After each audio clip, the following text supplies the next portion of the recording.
Welcome back, folks. I'm Jake Ellenbogen. He is Gary Sheffield Jr. This is Yankees Unloaded, and we're coming to you after probably the worst loss of the entire season, 17-5. God, I just said to Gary, I'm like, this just makes me sour even seeing that shit. Before we dive into it, be sure to like, subscribe, and comment. Also, be sure to follow us on all social media at JK Bogan, at Gary Sheffield Jr., and at Yankees Unloaded. All right, Gary, let's do it. This is not going to be too long of a show for you guys. I know you guys want to be in and out and get over this game, and we'll put it to bed. But, you know, at least Aaron Judge hit a home run because that was about the only good thing that happened. Luis Heel got shelled early on to the point where I don't know why you don't just keep him in. I mean, and now you're wasting the bullpen when, I mean, the game's pretty much already over when you give up 7 runs. Why not just keep him out there and just have him go through his start? And, you know, who cares at that point?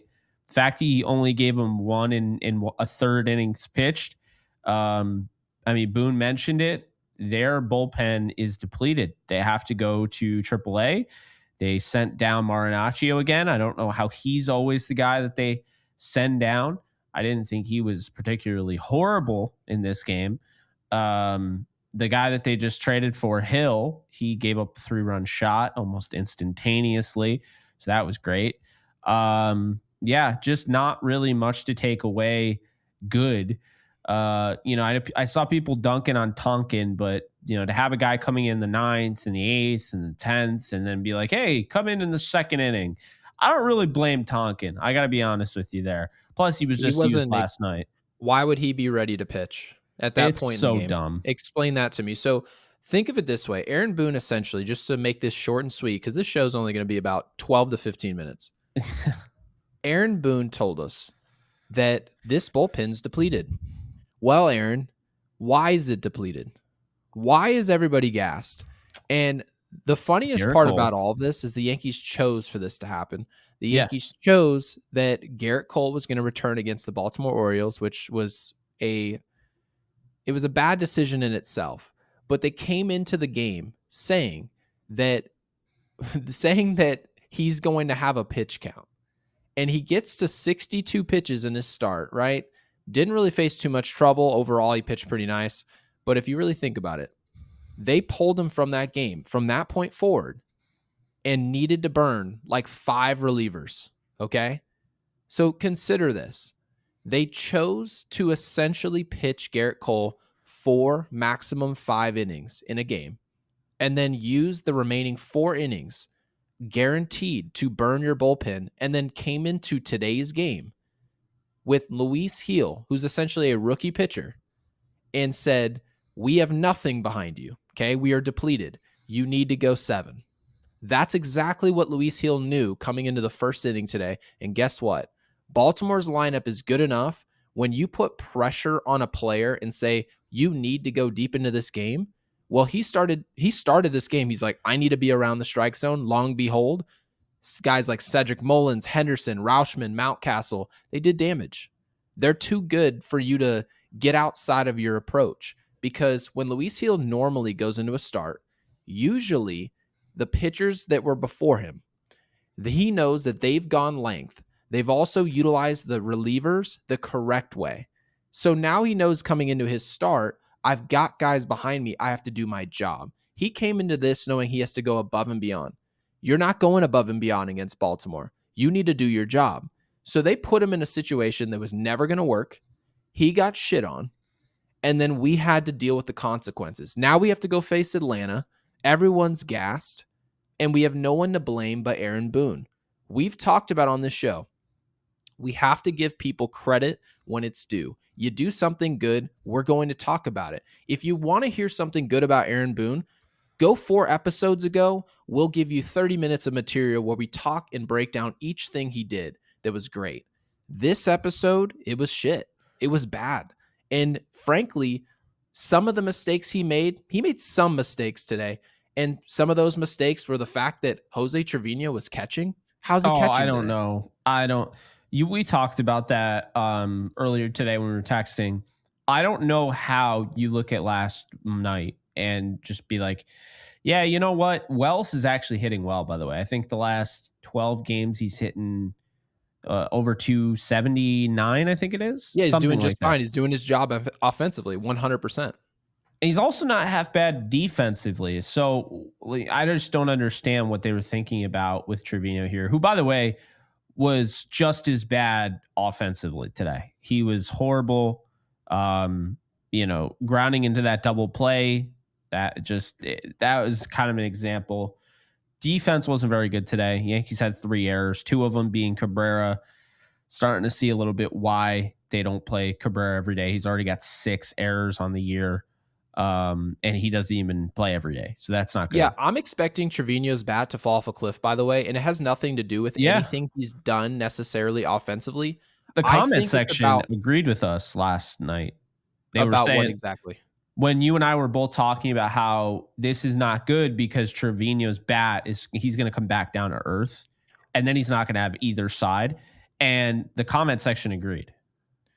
Okay, well, so this is kind of the angle I'm thinking, okay? And we'll just hit this short and sweet. I think that Jose Trevino, for the first time in his career, is actually being criticized defensively. We've always talked about analytically what he does at his job framing, which is excellent, right? His job blocking, which he does a great job. And we talk about what he's doing offensively, but considering the fact he's hitting 8th today in front of Oswaldo Cabrera, yeah, like, we don't really care what you do offensively at this point. If you literally cannot throw the ball at the catcher's position, Yankees fans are starting to take notice of it. Some Yankees fans, and there are a lot of our listeners, hopefully more people listen to the show than what we're anticipating, but people are saying, what about this bullpen? This bullpen sucks. And we're saying, well, the bullpen wasn't a problem before, right? In our opinion, the bullpen's been kind of overperforming. Like some of our guys, like Clay Holmes, didn't give up a run for like a month and a half, right? Yeah. So Marinaccio was really good. They set him down inexplicably. But guys like Michael Tonkin, everyone, they just set him down again. We actually were getting some really good performances out of guys out of our bullpen. And our starting pitchers were giving us so much length, there wasn't too much pressure on them. But as you know, Jake, as the season goes on, starting pitchers can go down. They go down for every organization. This is not bad luck. Look at every team across baseball. They have injuries in their starting rotation. It just happens, okay? Everybody. Happens with Houston. It happens with the Diamondbacks last year. They signed 2 more pitchers this year. More are going down. It's not bad luck. It's just par for the course. It happens. But having said all this, when those pitchers inevitably go down, when Clark Schmidt inevitably goes down, you have guys who can pick up the slack. The Yankees have the depth in their farm system where they can bring out starters, but they still need more arms out of that bullpen. People have brought this up as a bigger problem than Trevino even, but I said Jose Trevino not being able to throw at all. Worst throwing catcher in the big leagues, not close. Statistically. He cannot. Statistically, not my opinion, not my eyes. My eyes didn't tell you this. The numbers say it. And when the numbers say it, Jake, how often do I love talking numbers? I don't like talking, do I? About numbers. No. Not usually. When a number says you're the absolute worst at something and I say, okay, well, I'll start paying attention to that. I'm going to have to, you're telling me someone threw the ball. You told me, Jake, you said the guy just threw a ball 75 miles an hour. I said, that's not very hard. That's not very hard. I've thrown a baseball before. I know it. I know 75 miles an hour can't be good from any position. I don't care where you play. And long he behold, threw it was 77 on a pitch out yesterday, which is the fastest he's thrown all year, and the guy was safe. That's the hardest he's thrown all year? Yeah, 77.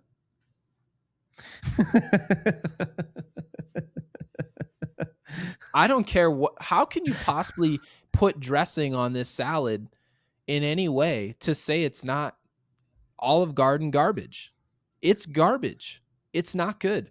If you cannot throw the ball, Baltimore didn't even wait till October just to let us hide Jose Trevino. They just ran this whole series. They just ran.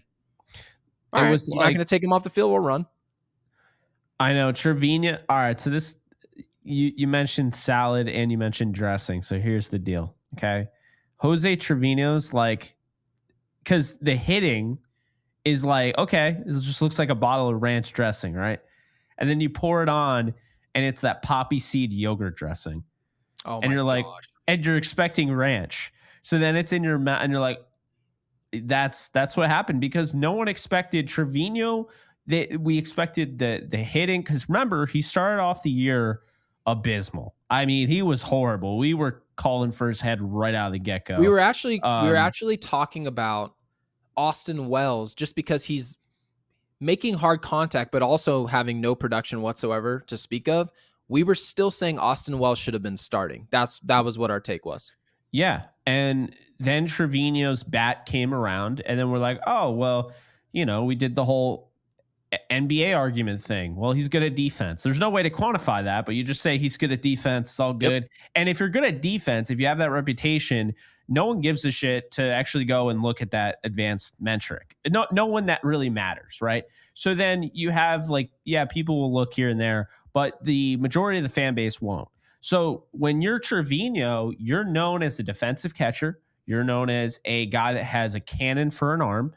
And you're known for just being like when you're hitting, you're a well-rounded catcher, probably a top 10 catcher when you're at your best, right? I mean, I think that's fair to say. I think it's now fair. With the injury, okay? Because we have to also be fair to him. He did have that injury and, he came back and you see the velocity isn't there with the arm. What was the injury again? I forget exactly what it was. I'm going to look it up for you. Give me a second. All right, cool. I have an idea, but I thought it was a wrist. Yeah, it had something that affected it. It was a wrist injury. It was. So I thought it was like an arm injury of some sort. It did screw up his velocity. I think so. It was a wrist injury that originated back in spring training of 2023. Yeah. So, all right, I'll ask this question for you. Do you think he ever gets that velocity back, or is he cooked? Hard to say. I don't know. I watched Justin Verlander pitch towards the latter half of his career in Detroit, and I thought to myself, I'm watching a guy throw 91. Seems like he's on his way out this league. Maybe he can start to craft his way the way that CC Sabathia was doing. And you fast forward 3 years later, he's pitching for Houston and throwing 99, 98, right? So you never know with velocity and how guys recover, because you have to remember, when we're talking about, this is in May, Jose Trevino said he was feeling amazing. That was his update, his words. He told us, I'm feeling great. So real quick here, I just noticed something. Last year, Trevino's average throw speed was 75 miles per hour. That's still not great. But now it's like creeping towards his best throw this year. The average is down to 71.6. What? Yeah, this year. I would love to know. New York Times updated 12 hours ago. That's what they posted. 71.6 is his average this year. I want to know what league average is, what the 15th hardest guy is, right in the middle. How hard he's below league average because it's the 17.6 is actually the lowest in the league. That's what we were talking about. He has the lowest velocity in the league. No, I know he has the lowest velocity in the league, but I want to know who has the middle of the pack, like the literal 15th. Oh, there's the 30 average starting catchers in the league. Yes. Okay, so the average is 81.8. 10 miles an hour harder? Yeah. Jake. Elite is considered 87.8 right now. 87? Bro, it's 20 miles an hour difference. What are we talking about here? Okay, Jake, this is like a pitcher in today's league throwing 98 miles an hour. 98. And then you getting on the mound and throwing 80. How can you possibly justify that? And I know that people are going to say, "Hey, he's got pedigree. He's been in the big leagues." What does that matter? Hey, that doesn't matter at all. It matters who you are Wells? Now. Yeah, Austin I would love Wells to know. Is at 82. Yeah, Jose Trevino should never play again. All right, I don't care. Let's check Adley Rutschman, who I guarantee you Adley Rutschman is averaging probably 85.5. That's my guess. 84. 82.6. Okay, I was close. So Come on now. give me another catcher because we're having fun. Another catcher? Who do I like watching? Give me Gabby Moreno from Arizona. All right. Gabriel Moreno. Let's see. This year, it's gone up each year. It's at 83.6. Okay, so essentially His pop what time we're is saying. 90th percentile. So he's fantastic back there. So Yeah. we need to understand something. When people were blaming Marcus Stroman and his inability to hold runners on at first base, they did that, okay? I also criticized, I said, you got to do a better job. He does. If Austin Wells was catching that day, it still's a tall task to throw guys out. Marcus Stroman just wasn't even looking over there. And when he does pick off, it didn't look right. And this is surprising just because Marcus Stroman is such an athlete. You would expect him to do this well. And overall, he's been fantastic in the pinstripes. But when you throw a ball 71 on average, you're not throwing anybody out. That's just numbers. You are not. It is a simple game of the pitcher playing catch with the catcher. And now the catcher is playing catch with a second baseman or shortstop, depending on who takes the ball. It is a simple play of catch. So come on now. So Jose Trevino is in the 100th percentile of framing and 91st percentile in blocks above average. Yep. Austin Wells is in the 92nd for framing. He's in the 46th blocks above average. Now, pop time. This is ridiculous. Okay. You ready for this? I'm ready. 57th percentile for Austin Wells. I want you to guess Trevino's. Okay, so 57th percentile. Austin Wells is slightly above average. Yeah. I'm going to say Jose Trevino's pop time. He's probably fourth percentile. Nope. Second. You know what's funny about this is Cameron Maben. Cameron Maben actually reached out to me yesterday. This was public. He tweeted to me, and he said, hey, I was wrong. Which is crazy work, by the way, because he knows that they're going to see this shit. Jose Trevino sees what we say. Jose Trevino unfollowed me. He sees what we say. So just know he sees whenever people think you're just talking in the abyss. You are not. We are not. And to be completely frank with you, I will never lie to my audience and my platform and our platform, especially Yankees Unloaded platform, so that I can protect who follows me on Twitter, which is useless, completely useless. I don't care about that. So these guys see what's said. So I thought that was kind of crazy. That he is actually was crazy. just like, yeah, man, I was wrong. This is bad. I'll say this with Trevino. The bat still does matter. I mean, what is his career high? 11 home runs. He's got 8. Oh, he's going to absolutely launch past that. He should be probably like he should probably hit 15 homers this year. He's a career 243 hitter. He's hitting 257. He's a career 278 on base percentage guy. He has 312. Slugging percentage is 372 career, 429 this year. And he's got a 741 OPS and his career is 650. So for his career, he's an average, about as average as it gets catcher offensively. But he's been an above average catcher this year offensively. And defensively, he's really good, framing, blocking, all that. But you have to throw. We can't just, it's like, that quarterback is really good at audibling at the line of scrimmage, running, I feel like leadership. You could just go down the rabbit hole of college quarterbacks who couldn't throw the ball. It reminds me of Jefferson. Remember Jefferson, who was the quarterback of LSU all those years ago, and he got to the national championship, and they're like, can't wait for this game. And then they snapped the ball, and he couldn't throw the ball 5 yards down the field. Oh, my God. That's Jose Trevino for you.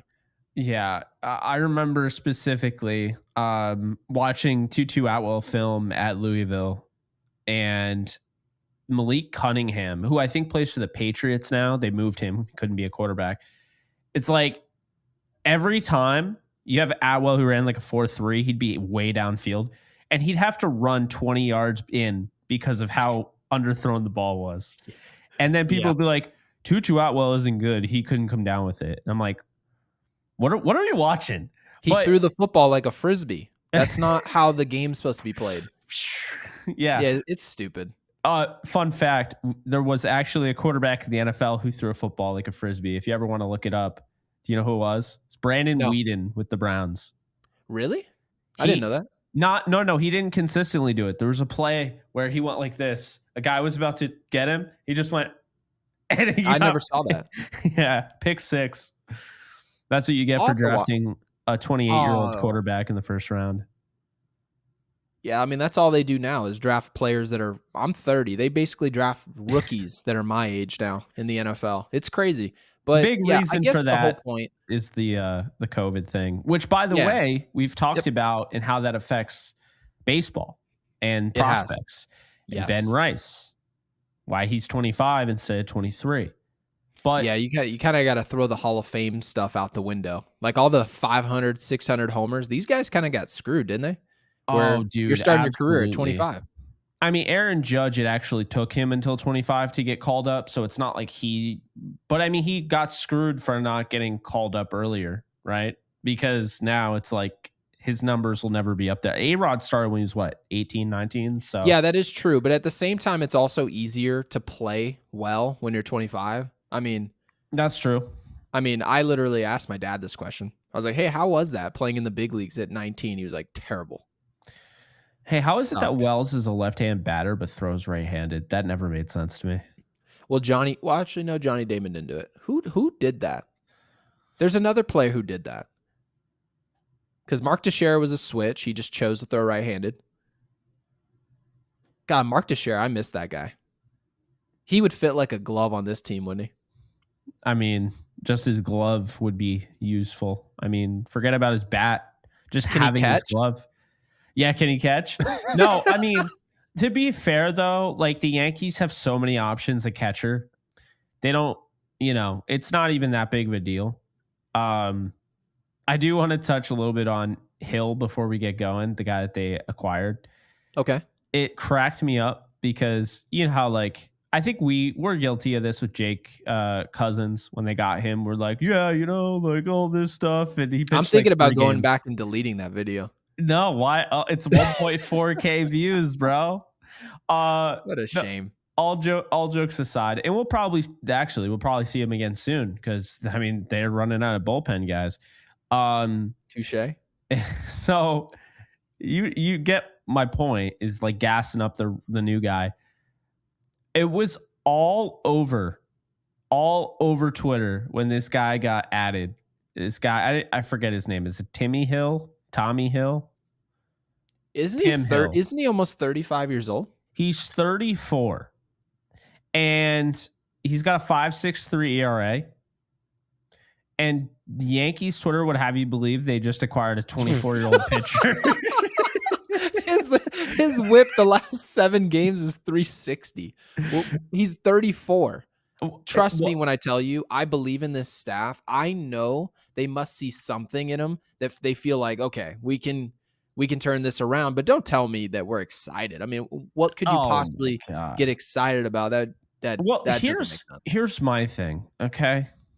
It's very simple. So I saw somebody say they got him because he has the lowest release height of any left-handed pitcher this season. And he generates 98. He's 98th percentile in ground ball percentage, and his expected ERA. Oh yeah, yep. We're going down this rabbit hole. Expected ERA is 3.45. I saw this on, Twitter. I saw another one post 99th percentile barrel rate. That's the one I sent to you.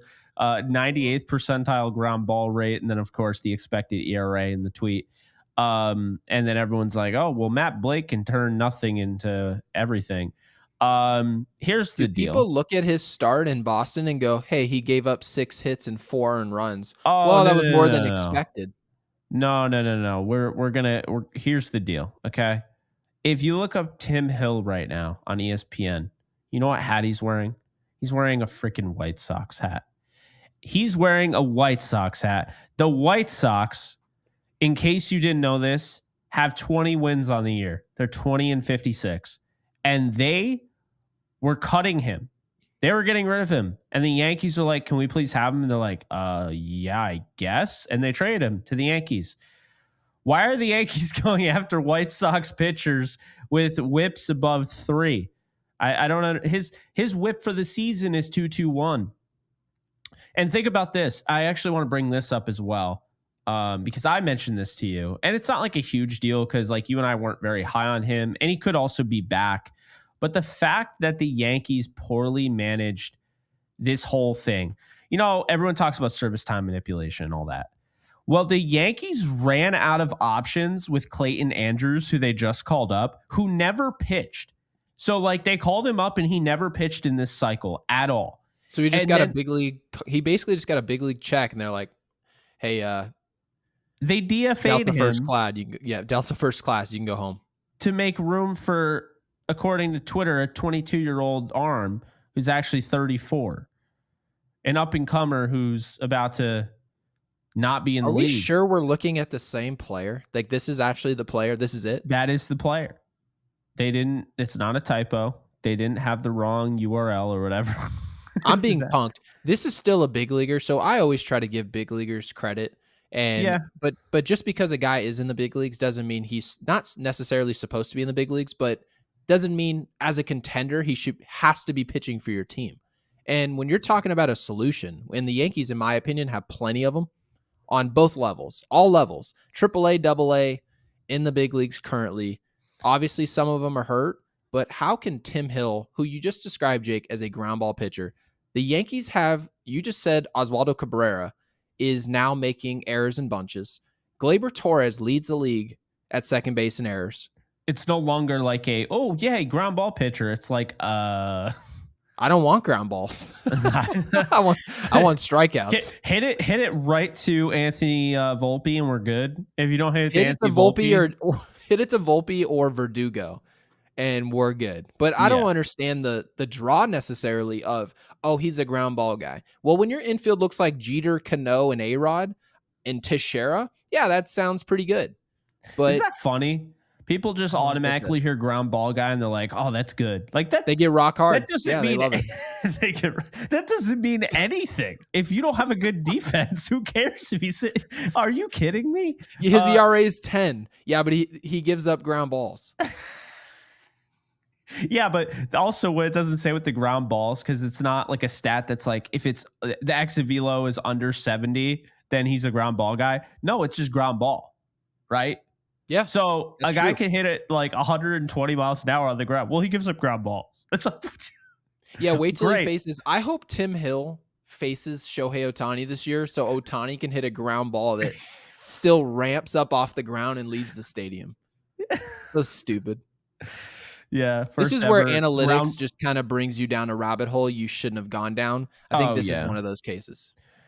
And to wrap this thing up, the Yankees are showing increased interest in Garrett Crochet. This is somebody that they've wanted for a while. Okay. 24-year-old left-hander pitcher, starting pitcher, 6-6 this year with a 3.25 ERA, at a .95 WHIP. He has 124 strikeouts for the White Sox. What are you giving up if you want him? And, to me, I don't see how the White Sox trade away a 24-year-old without acquiring one of Jason Dominguez and Spencer Jones. But I also don't know how this makes you. I get how it would make you better because he's fantastic. And if he's doing that with the White Sox, he's going to be even better with the Yankees. But I just don't really understand why they'd be interested in a starting pitcher. I don't really understand that. Here's my thought process. Mm-hmm. I think that Crochet would be used as a long reliever. That's my thought. He's the ace right now, though. He is, but you have to remember, it doesn't matter what they're receiving in Chicago because nothing's enough in Chicago, okay? And teams that are in desperation make bad decisions. This doesn't mean that the Yankees are going to be able to just go bargain binning and throw some prospect that no one wants, and they're going to throw us a pitcher who's throwing 98, right? That just doesn't happen.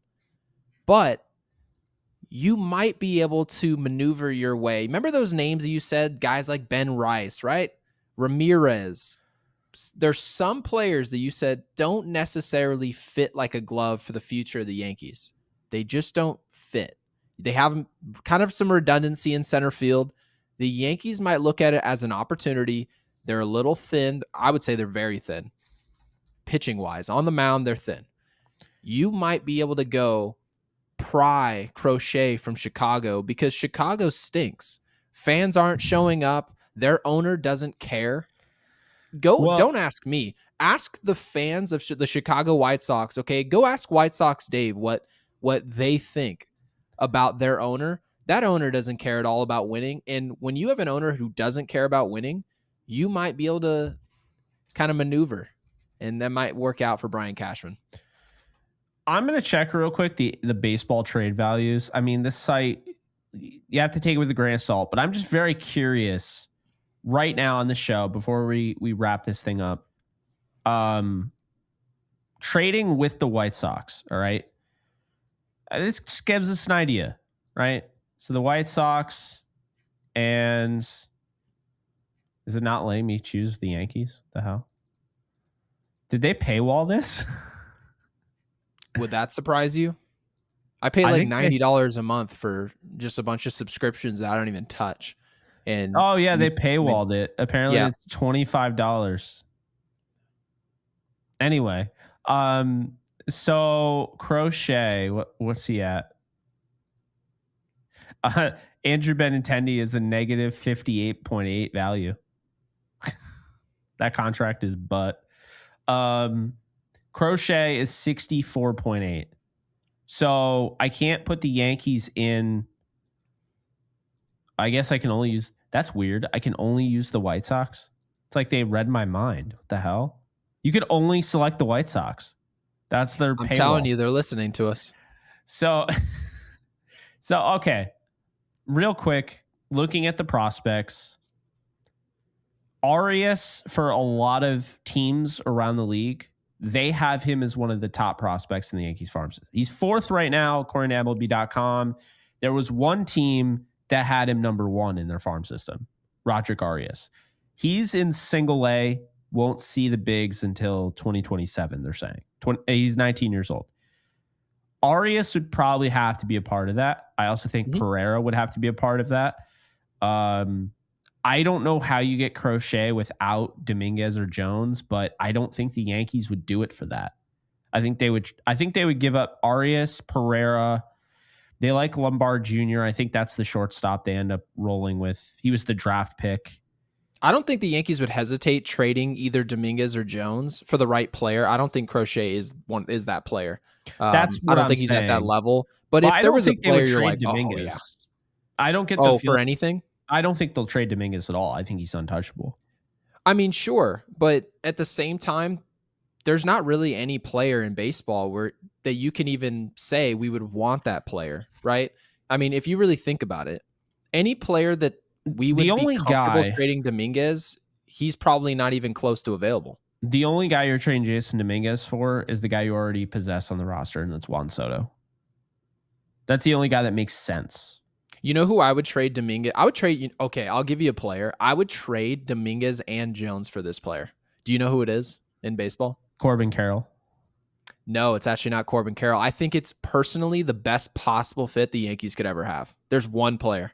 I'll give you one more guess. Before we go. He's the greatest fit ever. We would be Ellie De La Cruz. Not a bad guess. Jose Ramirez. Oh, the guy who thinks he's better than Barry Bonds? Yes, he is. His confidence is just sick. But yeah, it was a ridiculous line to think he was better than Barry because there's not a player. He's 31 though. I wouldn't trade that. I'm better than Barry. I'd laugh at him. I wouldn't trade for Jose Ramirez. He's 31 years old. Oh, I wouldn't care at all. I would trade both of them. 31. You're psycho. I need the next 4 years because remember, in 4 years, right?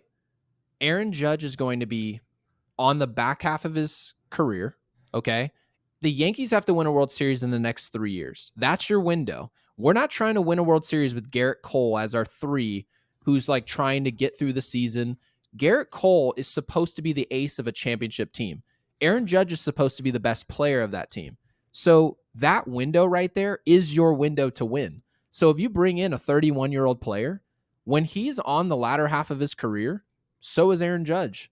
So like, I get it. You want to have like a bunch of 24, 25-year-olds to kind of like insure Aaron Judge, but you want to talk about maximizing this window? Yeah, Jose Ramirez is that guy. That dude's nasty. Okay, I get from that perspective. I just think, yeah, it'd be kind of wild. Like, I don't know. Well, sometimes you got to get wild. You know what I mean? Like sometimes you got to let it hang, because the safe move, every team that's won a World Series, they did something that wasn't safe. The Yankees over the years have predominantly done the safe play. They've said, well, hold on, I want that guy, but I'm not willing to go the lengths where you said I went hammer time. Like I sent the house. Like, when was the last time the Yankees sent like a huge package of players that was like all their best guys and cashed in their chips? They haven't really had to do that because Soto was discounted because he's on a 1-year deal. Yes. Stanton's contract was insane. They didn't get Verlander via trade. Okay. Yeah, I got to be honest with you. The only guy you trade that much for with the Yankees currently, like if you're trading those two guys, the only guy I can really think of, I mean, it's going to surprise some people, but actually, no, he's up there in age too. Because Ellie De La Cruz plays shortstop and he's not having a great year, but he's 21 years old. So, or he's 22. He can go one of two ways. Ellie's fun to watch, but I wouldn't just leverage everything. No. I don't think he's proven enough where I'm like, yeah, he's the Corbin future. Carroll, he's struggling, but you know, we know he's really good. I mean, I'm not gonna lie. There's really not a lot, man. There's really not. Kyle Tucker's 27. Julio Rodriguez is 23, and I think he is incredibly overrated. I think he is so overrated. I'd take Mountcastle over those two. I mean, Vladdy Guerrero Jr. would probably never want to play for the Yankees because he's already said that, but he's 25. I wouldn't trade Jason Dominguez straight up for Vladdy. I wouldn't trade anyone. I'm not saying I would do that, but I'm saying, okay, I get that fit there a little bit. I mean, Fernando Tatis Jr., before he gave up on baseball and doesn't care anymore in the outfield, interesting. Maybe, you know what I wonder? If Acuna Jr. ever becomes available, because he won't. That's two season-ending injuries. He'll never be available. Too cheap. He's too cheap. I promise you, they would never trade him, and it's largely because, think of it this way. If you really wanted to go get Mike Trout from the Angels and you sent some prospects over there, you'd be able to get him in large part because of his contract. He makes $36.5 million a year. Okay. But then you look at Acuna Jr. He's going to be off an ACL injury again, but he's making $12.5 million. Even with injury, like injury proneness, I guess you can call him, $12.5 million for Acuna is unbelievable. They are stealing him. So at no point, the way the Braves build their roster, would they ever think to trade him to the Yankees or to anybody else. They'll never trade him. Until that contract's up, he's not being traded. No way. Yeah, there's just really not a lot. Like, I'm being honest here. Like, Adley Rutschman, believe it or not, is somebody that I was like, okay, yeah, 26 years old. Like, I would trade literally everything the Yankees have for Adley Rutschman. Every single thing they had. Literally everything. I wouldn't do that. Why? Because, well, you got to be realistic. Obviously, you can't go full on, video game mode. There has to be. You can.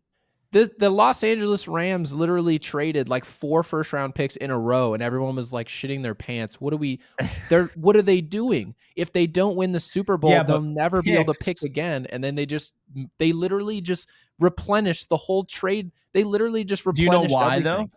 Because they Why? had to hit on their late round draft picks.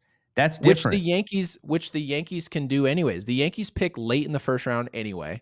They never pick high. They'll never pick 1 through 4 ever. But you can't deplete the farm system like that. By deplete, you mean trading like 3 or 4 of your top prospects. 4, if the Yankees sent you're 4 saying of you their give top up prospects. everyone. Well, no, not like that. I'm not literally saying I would wipe the system clean where we don't have any players. My point is this. When Luis Castillo was traded, okay, Seattle sent literally everything they had. Everything. They traded their number 1 prospect and Number then 2, some. number 3, number 4, and number 5, I think it was. Thank you. So they literally would I do sent that? 5. No. I would do it in a heartbeat. Adley Rutschman would be hitting. Where would he be hitting? 4th for the next 12 years as a Yankee? That'd be stupid. I wouldn't do it. Oh, I would do that, and because if you really think about it, I'm more you're not conservative giving on the up prospects, as you know. Yeah, I don't know why. I don't get it. Well, I mean, I don't get it. I told you I'm open for business with pretty much everybody. I mean, everybody has a price, right? Typically speaking, though, I'm looking and I'm just like, I'm not trying to trade Jason Dominguez or Spencer Jones unless I get blown away. Everyone else, I think is available. I mean, I like Arias. I like Chase Adley Hampton. Rutschman not blown away? Adley Rutschman will be a better player than either of those 2 players. I mean, we have no idea with Jason Dominguez. He's 21 years old. Well, Jason, if you think of it this way, Adley Rutschman's probably, if this is my guess, he's going to be a Hall of Fame player. He could. He absolutely could. Unless he gets hurt, of course. I mean, he hasn't finished his career. But by the way, you know what's what funny? I've watched, there's no reason to think he won't do that.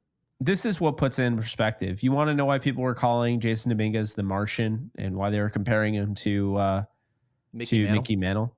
Why? It's because he's 21 years old and Spencer Jones is 23. And we're talking about Spencer Jones needing 2 years. And when we're talking about Jason Dominguez, like he needs to be up right now. Jason Dominguez is no different than a Bryce Harper. Jason Dominguez is no different than a Mike Trout. That is why we've been talking about like he needs to be up. Now he's hurt because he played in meaningless preseason. The analogy, of course. Well, team needs, so that's why Dominguez is in the position he was in. If Dominguez was playing for a team that frankly wasn't like signing players for $15 million a year for 1-year deals, and they didn't have the financial assets to do that, Dominguez would already be here. But unfortunately, that's the situation. Who's the most valuable player in baseball? I guess combining the age, the skill set, Juan Soto. I mean, I think so. The only one you could argue against Juan Soto is Gunnar Henderson because he's already, if not the best shortstop, he's top 3. He has a case. And he's 100%. 22 years old. So he's, like he might actually be the most valuable. I mean, I would probably say Juan Soto or Gunnar Henderson at this point. Ellie De La Cruz, exciting, overrated though, definitely. I don't get the Julio Rodriguez hype. I'm just being honest with you. I think he's good. I don't think he's a superstar. Well, Seattle just kind of needed a good player. They've definitely tried to market him, especially being in Seattle as kind of the next Griffey. But I mean, I know no one said he was the next Griffey, but he's kind of just been known as this player who's like, oh, he's next. They call him J-Rod. I'm like, all right. I mean, and he's got 40 home run potential. He's got 7 homers right now. Jose Trevino has more home runs than Julio Rodriguez. He doesn't even play every day. And he also can't throw. That has no correlation, but yeah, I mean, you're not wrong. I had to throw that in there. Oh my god! The Stephen A. meme. He's like, "Oh, brother, you had to go there." I mean, you're not wrong, but like, it's like that's a little offensive. No, all jokes aside, yeah, I mean, we talked about for a while because I mean this is the type of game that you're going to get that gets us talking about this. And honestly, I don't even know if anybody's even going to watch this part, and that's totally fine. This No, is it's just kind of literally going to be me and you in here.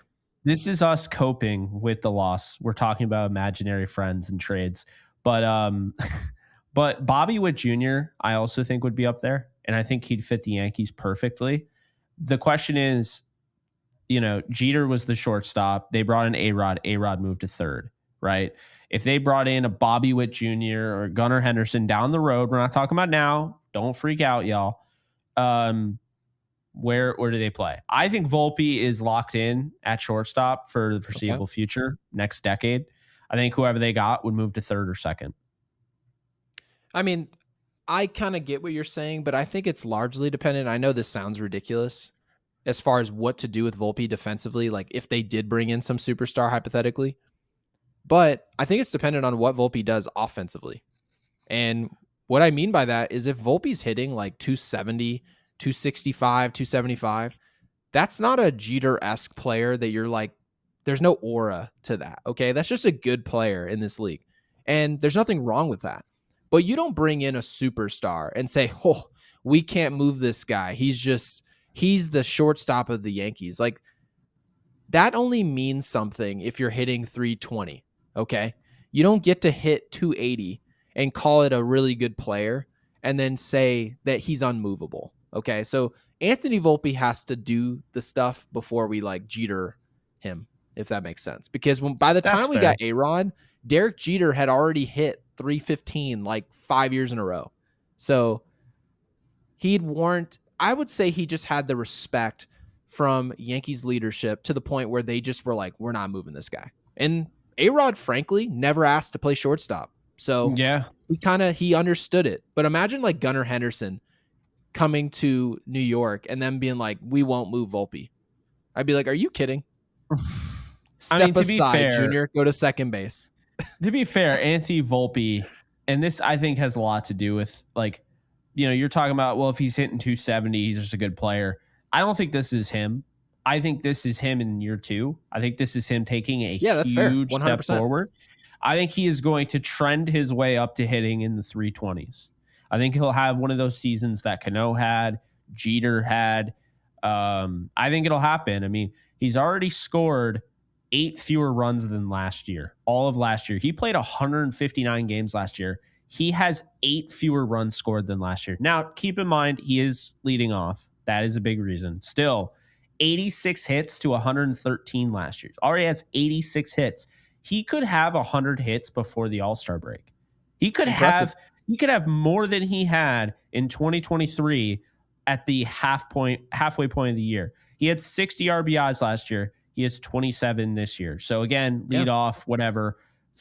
24 walks. He had 52 last year. 167 strikeouts. He has 74. He's pretty much on that same pace. He had 209 last year. So to see him improve to 271, and honestly, he's already shown signs like he can push this thing into the 300s this year. I don't think he'll finish that. I think we're going to see him finish around probably 265, and that's fine, you know, in year two. But I think Volpe has a lot of talent. I think he has a lot of potential. And I would not be surprised if this guy ends up being like Jeter with the 300 batting average and scoring 100 runs a season. I would not be surprised at all. But I mean, I guess to wrap this thing up, Yankees, it's frustrating. We are frustrated about this game. Anytime you lose a game, what, 17-5? I mean, I can't even believe that's real. I mean, My wife thought when I told her the score of the game, she thought I was talking about the Jets. Yeah, see, like, I couldn't even like go through that because I was like, it's June, but that's, you know, that's so innocent.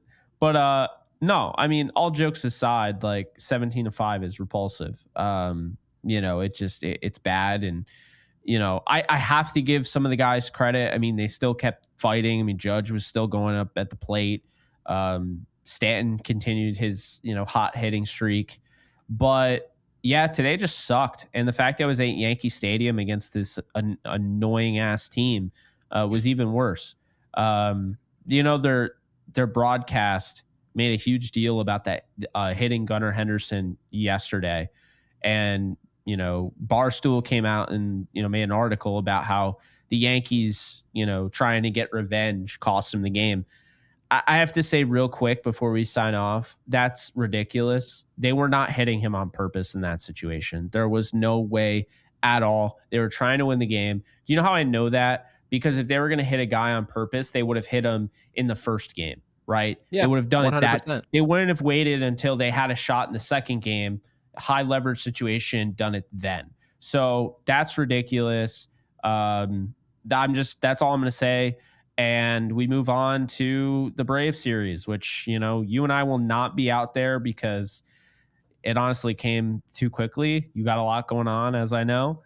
I got a lot going on. But Carlos Rodon taking on Chris Sale tomorrow at the stadium, 7:05. And unfortunately, it's on Apple TV Plus.